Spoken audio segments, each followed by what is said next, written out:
The History of Thailand. Chapter 1. Dawn of Civilization.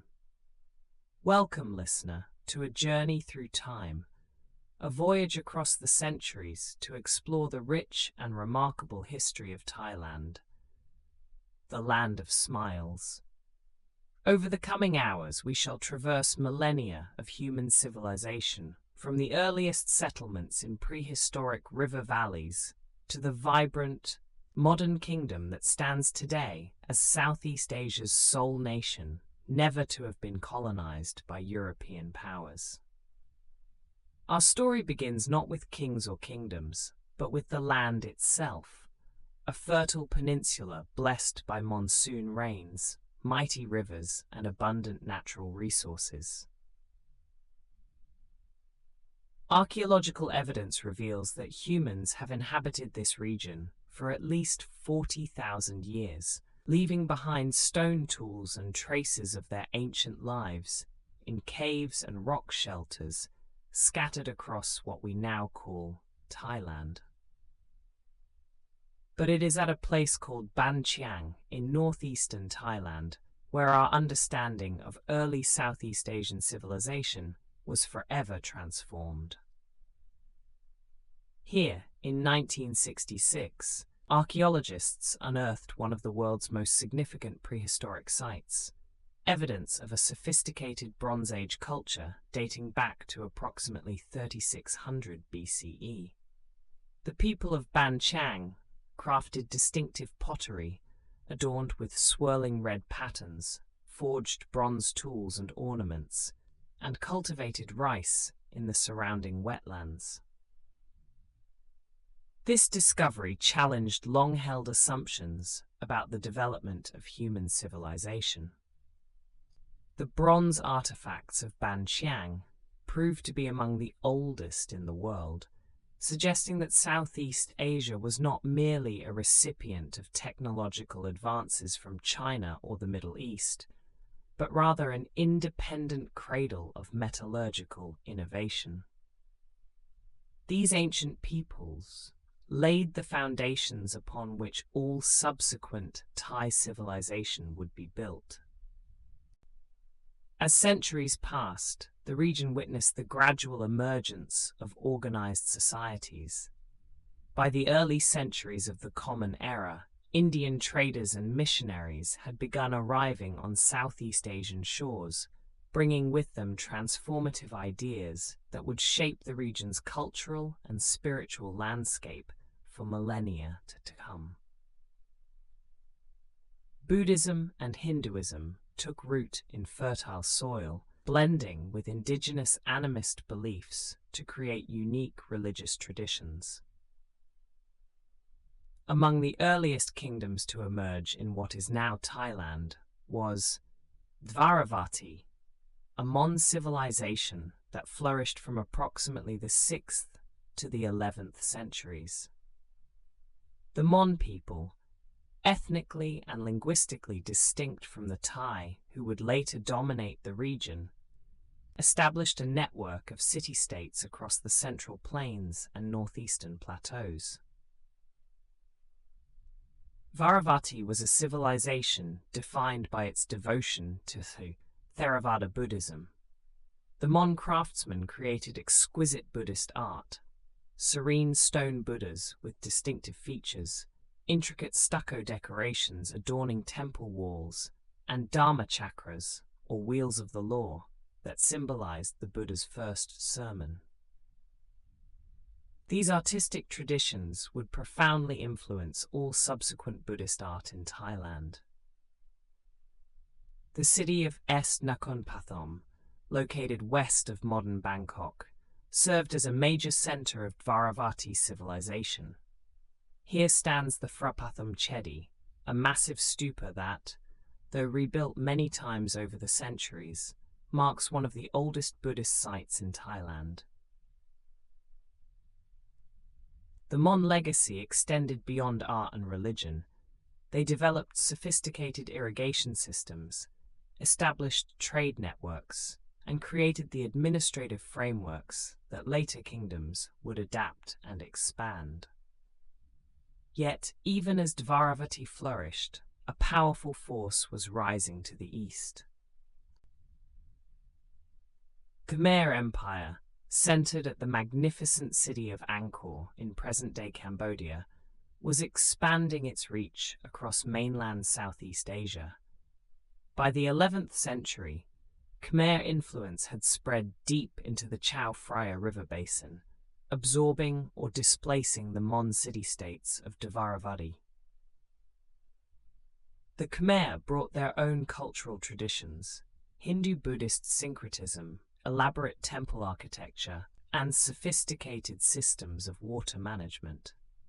Khmer temples rose across the landscape, their towers representing Mount Meru, the cosmic mountain at the center of the Hindu-Buddhist universe.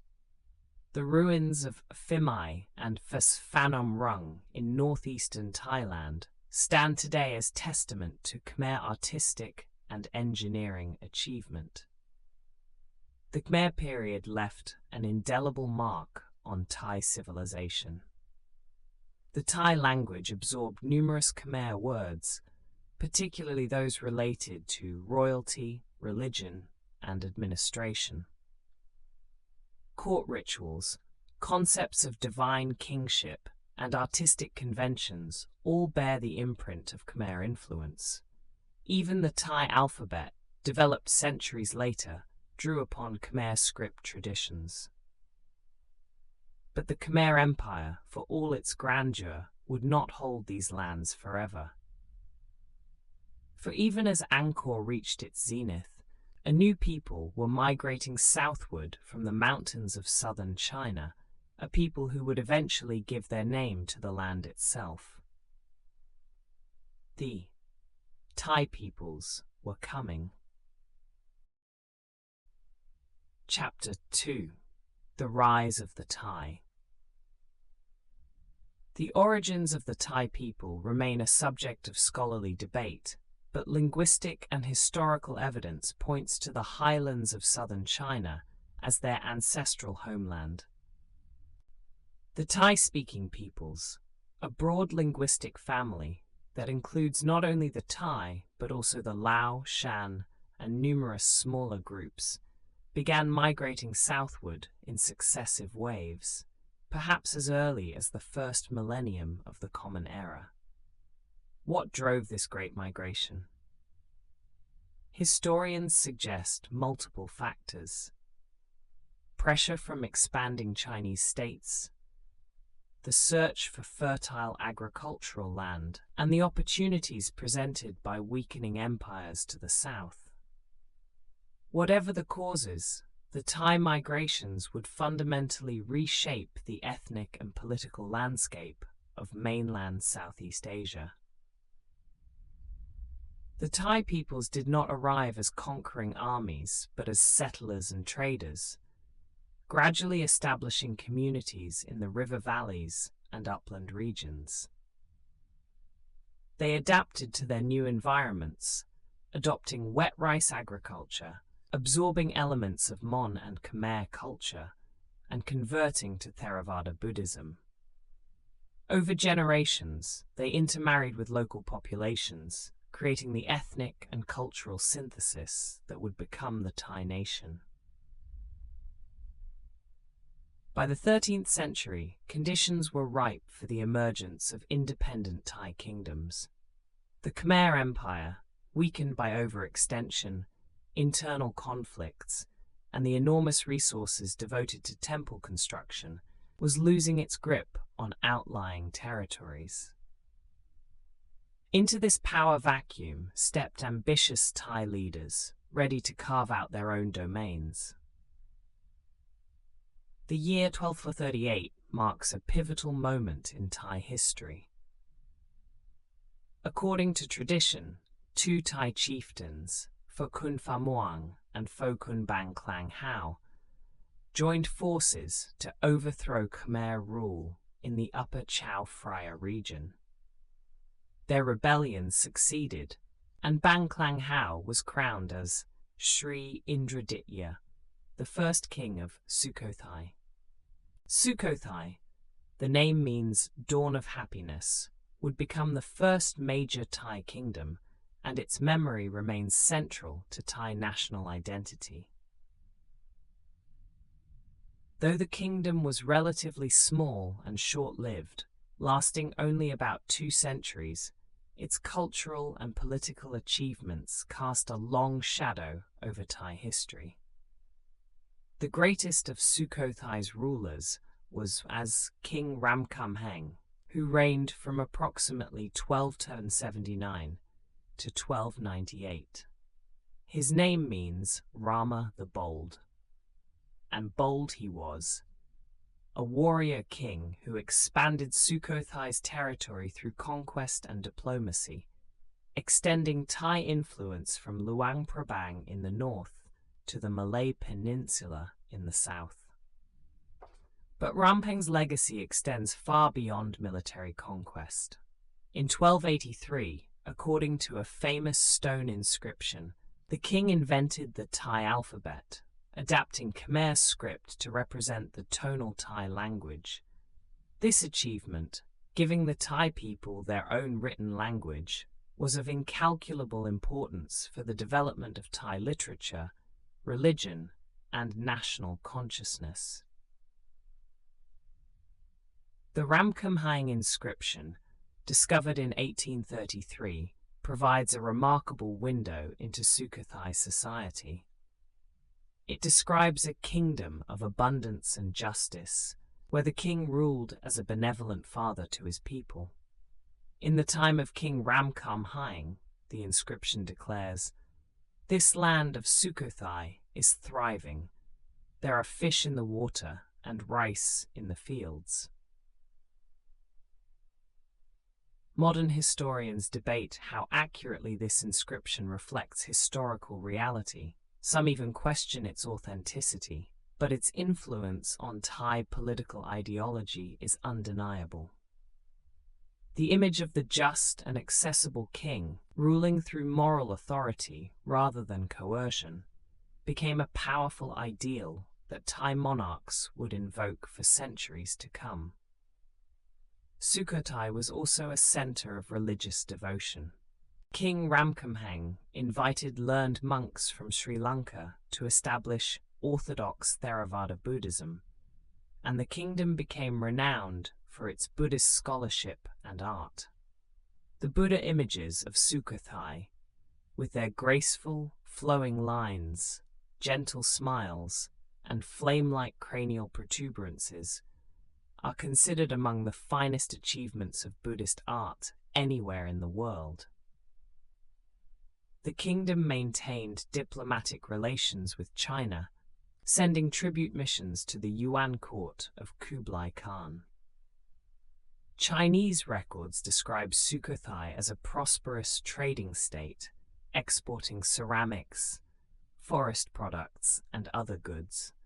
Thai craftsmen, perhaps learning from Chinese artisans, developed a thriving ceramics industry whose products have been found throughout Southeast Asia. Yet Sukhothai's golden age was brief. After Ramkhamhaeng's death, the kingdom entered a period of decline. His successors lacked his abilities, and the realm fragmented as provincial governors asserted their independence. By the mid-14th century, a new power was rising to the south, a king that would eclipse Sukhothai and dominate Thai history for the next 4 centuries. Chapter 3. The Glory of Ayutthaya. In the year 1351, a Thai prince named Thum Yuthong founded a new city on an island at the confluence of 3 rivers, the Chao Phraya, the Lopburi, and the Pa Sak. He named his city Ayutthaya, after Ayodhya, the legendary birthplace of the Hindu god Rama. Taking the royal title Ramatha Bodhi, he established a dynasty that would rule for over 400 years. The location was strategically brilliant. Surrounded by water, Ayutthaya was naturally defensible against attack. The rivers provided transportation routes connecting the kingdom to the sea and to the interior. The surrounding plains offered fertile land for rice cultivation. From this island fortress, the kings of Ayutthaya would build one of the most powerful and prosperous states in Southeast Asian history. Ayutthaya absorbed Sukhothai in 1438, incorporating its territories and cultural traditions. But where Sukhothai had been relatively modest in its pretensions, Ayutthaya embraced a far more elaborate conception of kingship.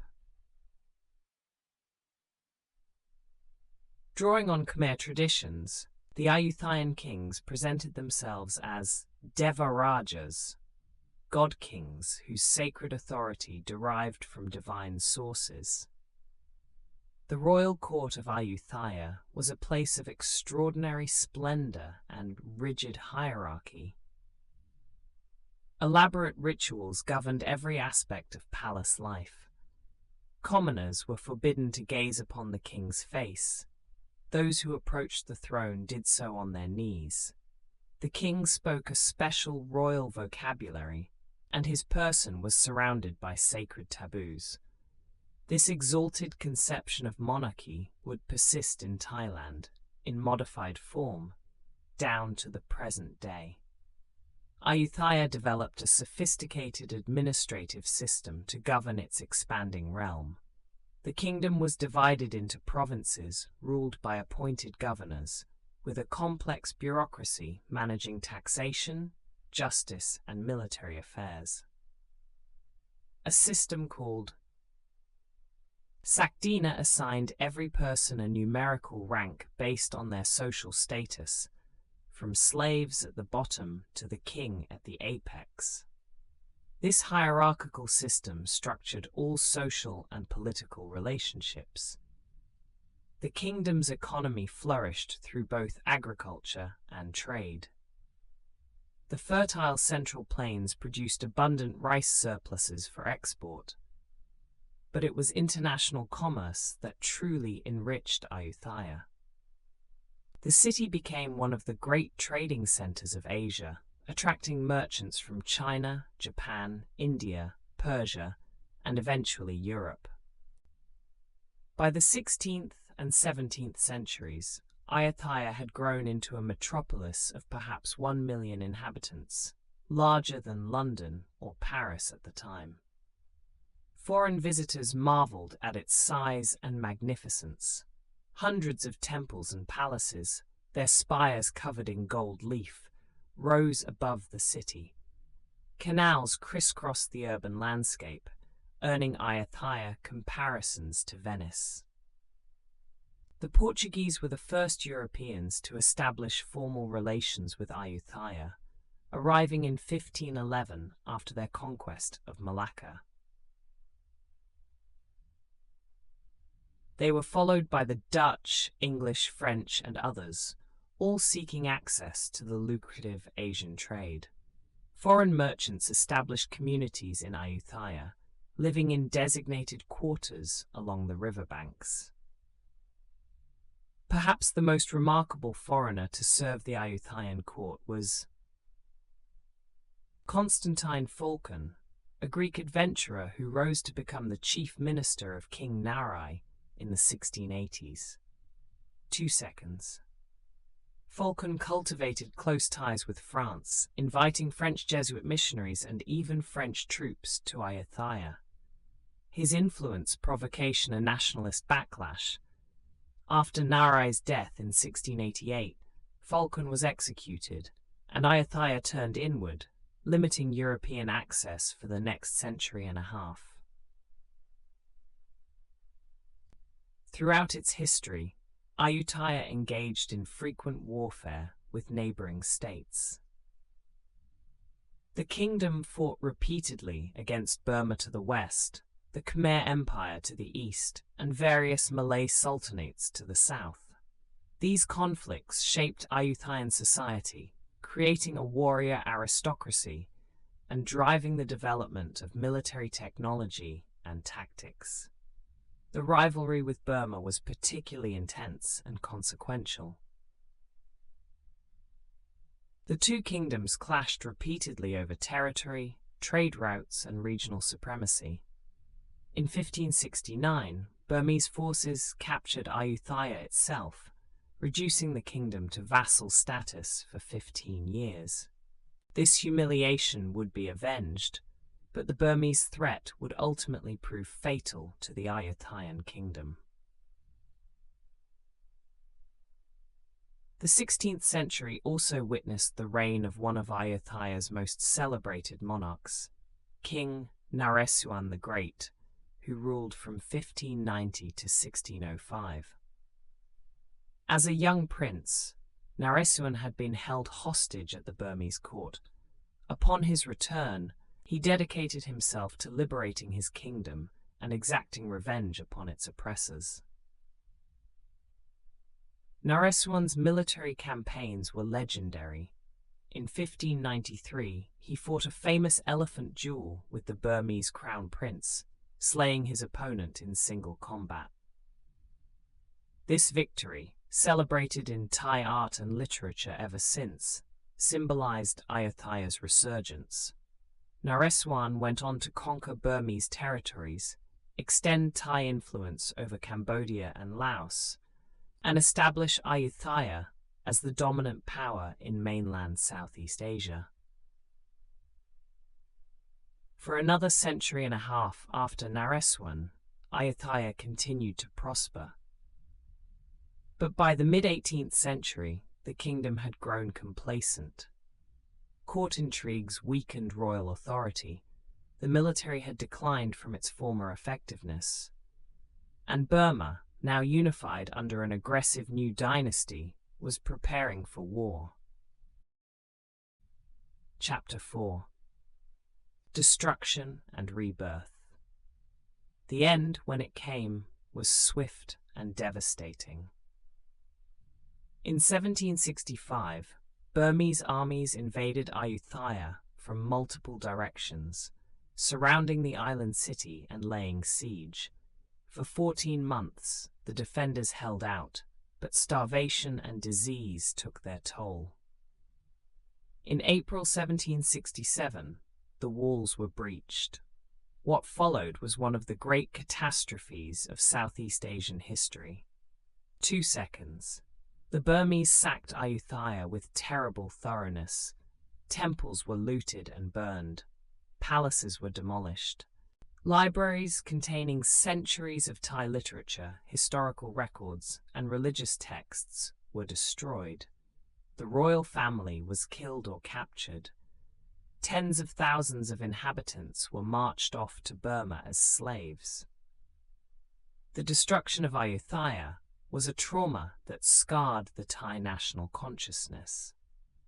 4 centuries of accumulated civilization, art, architecture, literature, administrative records, were lost in a matter of weeks. The memory of this catastrophe would fuel Thai nationalism and shape Thai attitudes toward Burma for generations to come. Yet from the ashes of Ayutthaya, a new Thailand would rise with remarkable speed. Even as the Burmese celebrated their victory, a Thai general was rallying survivors and preparing to reclaim the kingdom. His name was Thaksin, and his story is one of the most dramatic in Thai history. The son of a Chinese immigrant father and Thai mother, Thaksin had risen through military ranks to become the governor of Tak province. When Ayutthaya fell, he escaped with a small band of followers rather than surrender. Within months, Thaksin had gathered an army and begun reconquering Thai territory from the Burmese. His campaigns were brilliant and relentless. By the end of 1767, just 7 months after Ayutthaya's fall, he had driven the Burmese from the Central Plains and established a new capital at Thonburi, across the river from the small trading post that would become Bangkok. Thaksin was crowned king in December 1767, founding the Thonburi Kingdom. Over the following years, he reunified the Thai lands, defeating rival claimants and rebellious provinces. He reconquered territories lost to Burma, reasserted Thai suzerainty over Cambodia and Laos, and even expanded into new regions. In barely a decade, he had restored Thai power to levels not seen since the height of Ayutthaya. Breath. But Thaksin's reign ended in tragedy. In his later years, the king became increasingly erratic, perhaps suffering from mental illness. He claimed to have achieved supernatural powers through meditation and demanded that Buddhist monks worship him as a divine being. His behavior alienated the nobility and the Sangha, the Buddhist monastic order. In 1782, while Thaksin's armies were campaigning in Cambodia, a rebellion erupted in Thonburi. The king was deposed and, according to tradition, executed in the royal manner, beaten to death with a sandalwood club, so that no royal blood would be spilled upon the ground. He was 48 years old. The general who had led the Cambodian campaign now returned to assume the throne. His name was Chow Phraya Chakri, and he would found the dynasty that rules Thailand to this day.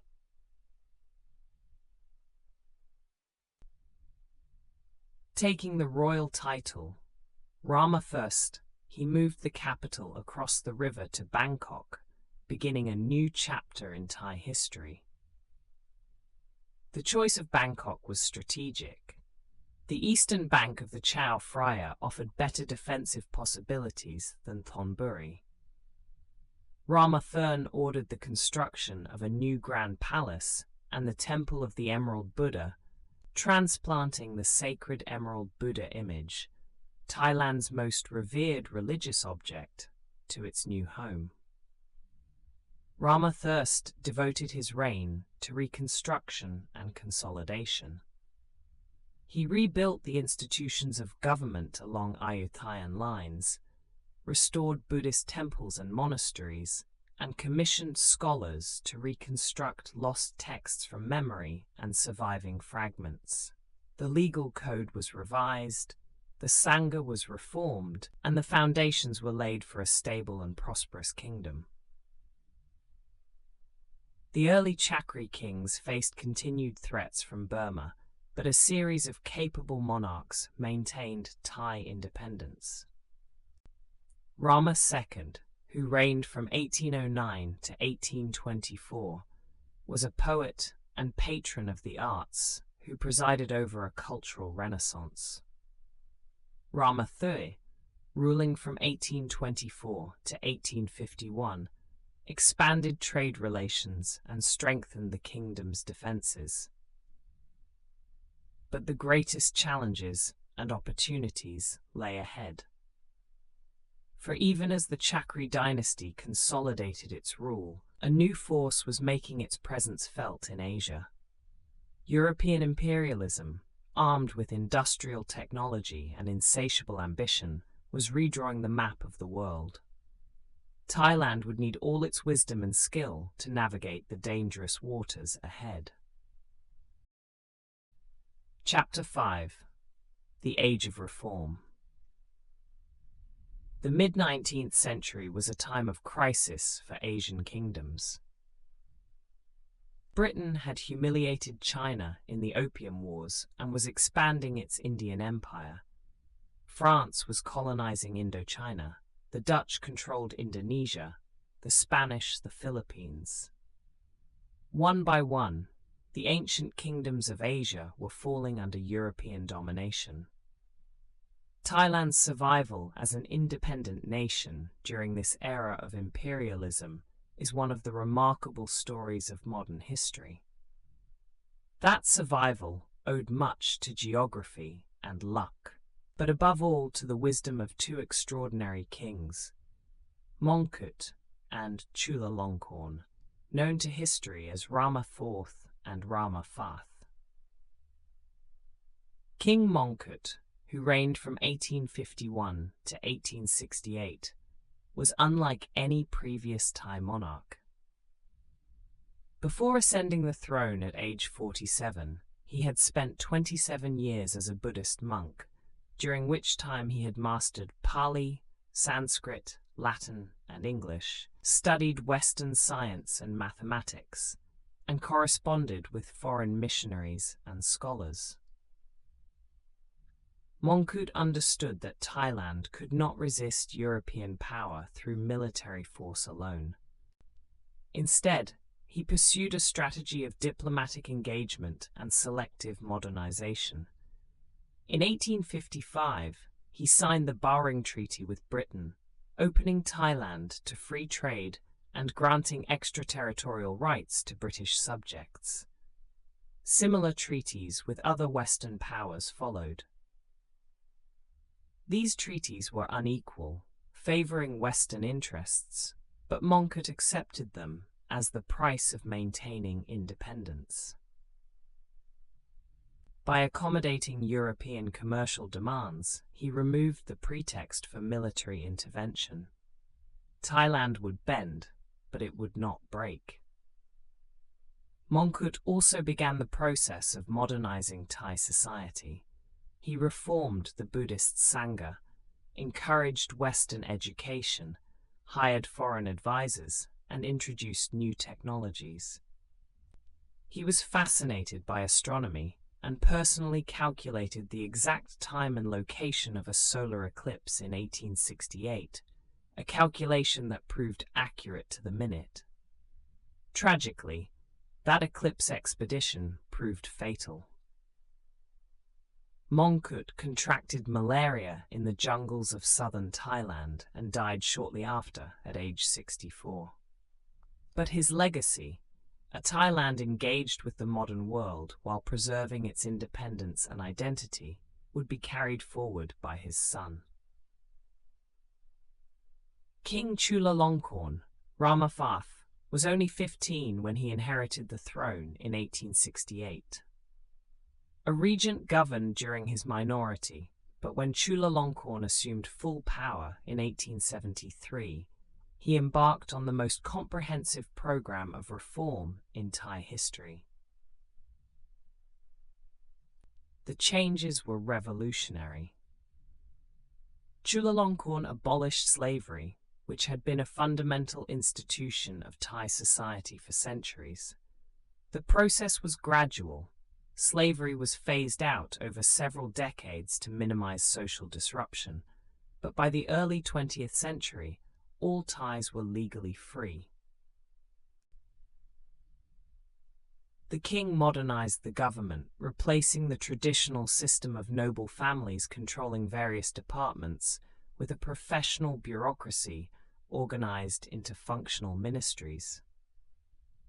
He established a modern legal system, a postal service, a railway network, and telegraph communications. He founded schools and hospitals, sent students abroad for education, and hired foreign experts to advise on everything from engineering to finance. Chulalongkorn also centralized royal authority over the provinces, replacing semi-autonomous local rulers with appointed governors loyal to Bangkok. This process, known as the Safiban, created the unified nation-state of Thailand as it exists today. Regions that had maintained distinct identities for centuries, the north, the northeast, the south, were integrated into a single administrative system. Yet even as Chulalongkorn strengthened Thailand internally, he faced relentless pressure from European powers. France, having colonized Vietnam and Cambodia, pressed claims on Thai territories in Laos and along the Mekong River. Britain, ruling Burma and Malaya, eyed Thai territories in the north and south. In 1893, a crisis erupted when French gunboats forced their way up the Chao Phraya River to Bangkok, demanding territorial concessions. Chulalongkorn had no choice but to yield, ceding Laos to France. Further territorial losses followed, to France in the east, to Britain in the south. By 1909, Thailand had surrendered over 120,000 square miles of territory, roughly half of its former extent. These losses were painful, but Chulalongkorn's diplomacy preserved the Thai heartland. He skillfully played Britain and France against each other, positioning Thailand as a neutral buffer state that both powers preferred to keep independent, rather than cede fall to their rival. This diplomatic balancing act, combined with internal reforms that made Thailand appear civilized by European standards, saved the kingdom from colonization. Chulalongkorn died in 1910 after a reign of 42 years. He is remembered as Thailand's greatest king, the monarch who guided his nation through the most dangerous period in its history while transforming it into a modern state. His image appears on Thai currency, and his death anniversary, October 23rd, is a national holiday. Chapter 6: Revolution and War. The early 20th century brought continued change to Thailand. King Vajiravudh Rama VI, who reigned from 1910 to 1925, promoted Thai nationalism, created the Wild Tiger Corps as a paramilitary organization, made primary education compulsory, and adopted the Western calendar. He was also a prolific writer who translated Shakespeare and composed original works promoting national unity. Vajiravudh introduced the concept of emphasis, nation, religion, king, as the three pillars of Thai identity, a formulation that remains central to Thai nationalism today. He encouraged Thais to think of themselves as members of a single nation rather than subjects of a king, subtly shifting the basis of political legitimacy.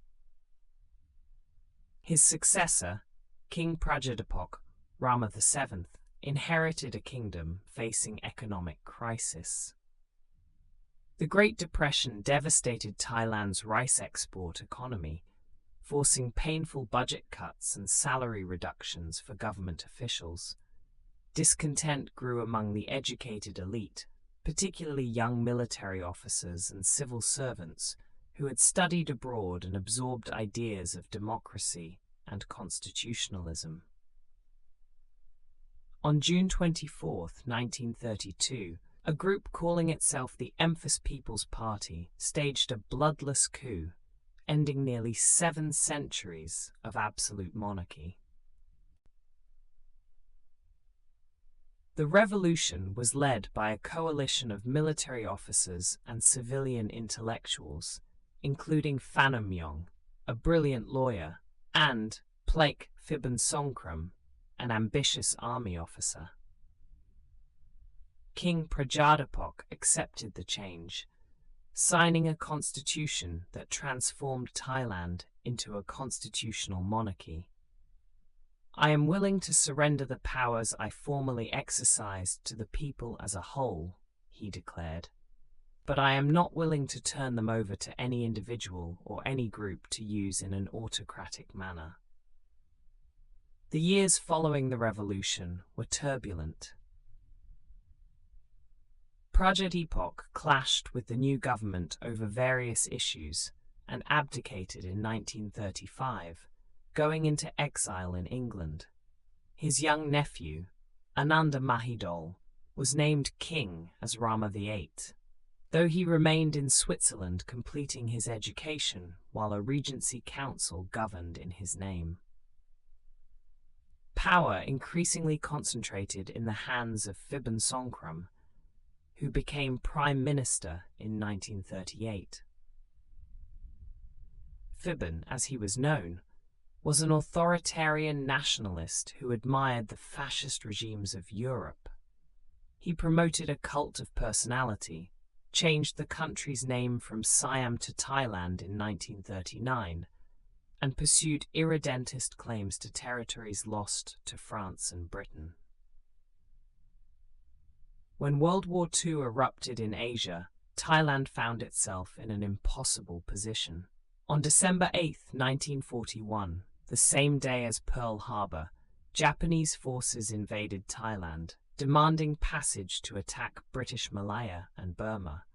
After brief resistance, Pheben's government capitulated, signing an alliance with Japan. Thailand's wartime role remains controversial. The government declared war on Britain and the United States, though the Thai ambassador in Washington refused to deliver the declaration. Thai troops participated in Japanese operations, and Thailand received territories from France and Britain as rewards for cooperation. Yet a resistance movement, the Free Thai, worked secretly with the Allies, providing intelligence and preparing for eventual liberation. The war brought suffering to Thailand. Allied bombing, economic disruption, Japanese exploitation. But the country escaped the devastation experienced by its neighbors. When Japan surrendered in August 1945, Thailand quickly repudiated its wartime alliance, returned occupied territories, and sought reconciliation with the victorious Allies. The immediate post-war period brought tragedy. On June 9, 1946, young King Ananda Mahidol was found dead in his bedroom in the Grand Palace, killed by a gunshot wound. The circumstances remain mysterious and disputed to this day. His younger brother, Bhumibol Adulyadej, succeeded him as Rama IX. Bhumibol, just 18 years old, returned to Switzerland to complete his studies before assuming his royal duties. He would reign for 70 years, the longest reign of any monarch in Thai history and one of the longest in world history, becoming a figure of enormous influence and reverence in Thai society. Chapter 7. The Cold War Era. The decades following World War II thrust Thailand into the center of Cold War conflicts in Asia. As communist movements triumphed in China, North Korea, and North Vietnam, Thailand aligned firmly with the United States, becoming a key ally in the struggle to contain communist expansion in Southeast Asia. This alliance brought significant benefits. American military and economic aid flowed into Thailand, funding infrastructure development, military modernization, and economic growth. Thai troops fought alongside Americans in the Korean War. Bangkok became a hub for American operations in the region, hosting military bases, intelligence facilities, and the headquarters of the Southeast Asia Treaty Organization. Domestically, Thailand experienced repeated cycles of military coups and brief democratic interludes. Field Marshal Sarit Thanarat, who seized power in 1957, established a pattern of authoritarian development that would characterize Thai politics for decades. Sarit suppressed political opposition, banned political parties, and ruled by decree, but he also promoted economic development and strengthened the monarchy's prestige. Sarit cultivated a close relationship with King Bhumibol, restoring royal ceremonies and encouraging public reverence for the throne. This partnership between military strongmen and the monarchy became a defining feature of Thai politics, the king providing legitimacy, the military providing order, both united against the perceived threat of communism. The Vietnam War brought Thailand even deeper into American strategic calculations. American air bases in Thailand launched bombing raids against North Vietnam, Laos, and Cambodia. Tens of thousands of American servicemen were stationed in the country.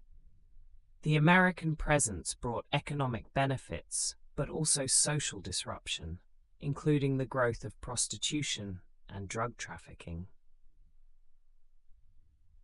Thailand also faced its own communist insurgency. The Communist Party of Thailand, supported by China and Vietnam, waged guerrilla warfare in rural areas, particularly the impoverished northeast and the mountainous north. At its peak in the 1970s, the insurgency involved thousands of fighters and controlled significant territory. The government responded with both military force and development programs aimed at winning rural hearts and minds.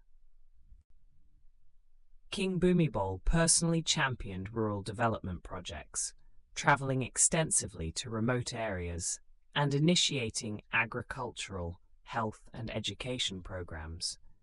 These royal projects enhanced the monarchy's popularity while addressing genuine rural grievances. In 1973, a remarkable event occurred. A popular uprising overthrew the military dictatorship. Student protesters, joined by workers and ordinary citizens, filled the streets of Bangkok, demanding democracy. When soldiers fired on demonstrators, killing dozens, King Bhumibol intervened, opening the palace gates to shelter fleeing students and facilitating the departure of the military rulers. A brief democratic spring followed. Thailand held free elections, enjoyed press freedom, and debated social reforms. But the experiment proved fragile. Conservative forces, the military, the bureaucracy, the business elite, grew alarmed at leftist activism and labor unrest. In October 1976, a violent crackdown at Thammasat University killed dozens of students, and the military returned to power. The late 1970s and 1980s saw a gradual political evolution. General Prem Tinsulanonda, who served as Prime Minister from 1980 to 1988, pursued a policy of political amnesty that encouraged communist insurgents to surrender and reintegrate into society. The insurgency gradually collapsed, weakened by the Sino-Vietnamese split and the appeal of Thailand's growing prosperity. Economically, Thailand was transforming. Beginning in the 1960s and accelerating through the 1980s, the country industrialized rapidly, shifting from agriculture to manufacturing. Japanese investment poured in, factories multiplied, and exports soared. Thailand became one of the Asian tigers, celebrated as a model of export-led development. By the late 1980s, Thailand had achieved remarkable economic growth, averaging over 7% annually for 3 decades. A new middle class emerged in Bangkok and other cities, demanding political participation commensurate with their economic status. The stage was set for another confrontation between democratic aspirations and authoritarian control. Chapter 8: Democracy and its Discontents. The 1990s began with crisis and hope. In February 1991, the military overthrew the elected government, citing corruption. But when the junta's leader, General Suchinda Kraprayun, appointed himself Prime Minister in 1992 without standing for election, massive protests erupted in Bangkok. The May 1992 demonstrations, known as Black May, brought hundreds of thousands into the streets. 1 second. When the military opened fire, killing dozens of protesters, King Bhumibol again intervened dramatically. In a televised audience, he summoned both Suchinda and the opposition leader, Chamlong Srimuang, and admonished them to resolve the crisis peacefully. Suchinda resigned, and new elections were held. The 1990s seemed to promise democratic consolidation. Elected governments succeeded one another peacefully. A new constitution in 1997, drafted with extensive public participation, was hailed as the most democratic in Thai history. It established an independent election commission, a constitutional court, and various mechanisms to combat corruption and protect rights. But 1997 also brought economic catastrophe. The Asian financial crisis began in Thailand when the government was forced to float the baht, which promptly collapsed. The stock market crashed, banks failed, businesses went bankrupt, and millions lost their jobs. The International Monetary Fund imposed painful austerity measures as conditions for a bailout.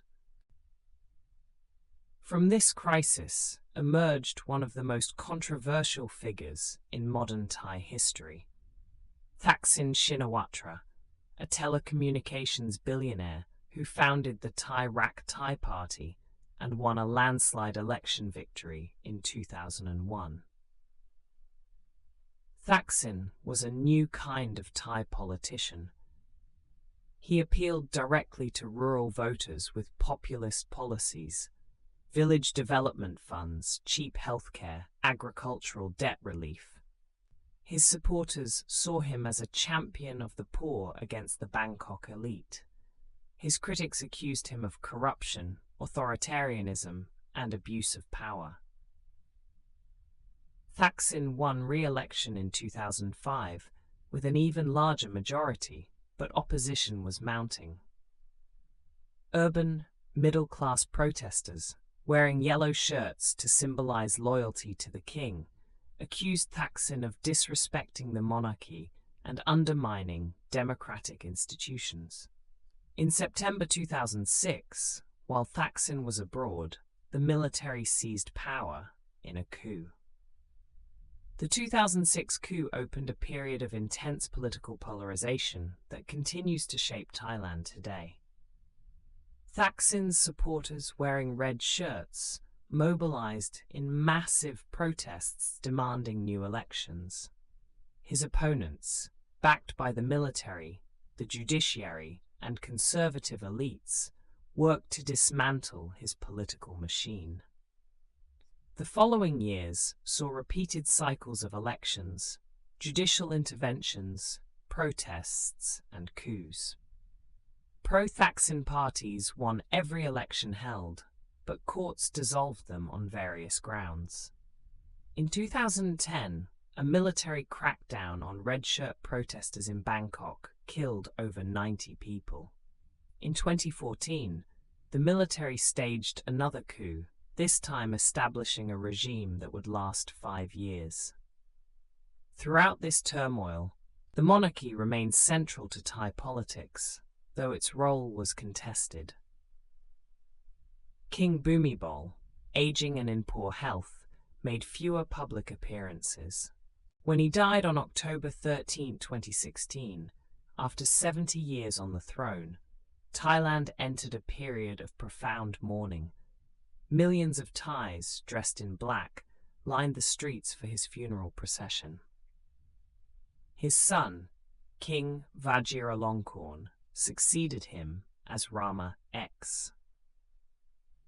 The new king has taken a more assertive role than his father, amending the constitution to expand royal powers and spending much of his time abroad. His reign has coincided with unprecedented, if still limited, public questioning of the monarchy's role, a development unthinkable in earlier decades. Elections in 2019 returned a civilian government, though one closely aligned with the military. Youth-led protests in 2020 and 2021 demanded democratic reforms, including sensitive calls for monarchy reform, before being suppressed through legal prosecutions and the COVID-19 pandemic. Chapter 9. Thailand Today and Tomorrow. As we approach the present day, Thailand stands at a crossroads familiar yet unprecedented. The kingdom that navigated colonialism, world wars, and Cold War conflicts now faces challenges both old and new: political polarization, economic inequality, generational change, and the ever-present tension between tradition and transformation. Modern Thailand is a country of striking contrasts. Bangkok, a megacity of over 10 million people, boasts gleaming skyscrapers, world-class hospitals, and a sophisticated urban culture. Yet rural Thailand, home to millions of farmers, often lacks basic infrastructure and economic opportunity. The gap between rich and poor, between city and countryside, remains one of the kingdom's most pressing challenges. Thai culture continues to evolve while maintaining deep connections to the past. Buddhism remains central to Thai identity, with over 90% of the population identifying as Buddhist. Temples dot the landscape from village to metropolis, and young men still ordain as monks, if often only temporarily, as a rite of passage. The monarchy, despite recent controversies, retains enormous symbolic importance. Royal imagery pervades public spaces. Portraits of the king hang in homes, businesses, and government offices. The late King Bhumibol remains a beloved figure whose memory is invoked across the political spectrum. How the institution adapts to changing times will significantly shape Thailand's future. Economically, Thailand has achieved middle-income status but struggles to advance further. The manufacturing sector that drove growth for decades faces competition from lower-wage countries. Agriculture, still employing a quarter of the workforce, confronts challenges from climate change and global market fluctuations. Tourism, a major industry, proved devastatingly vulnerable to the COVID-19 pandemic.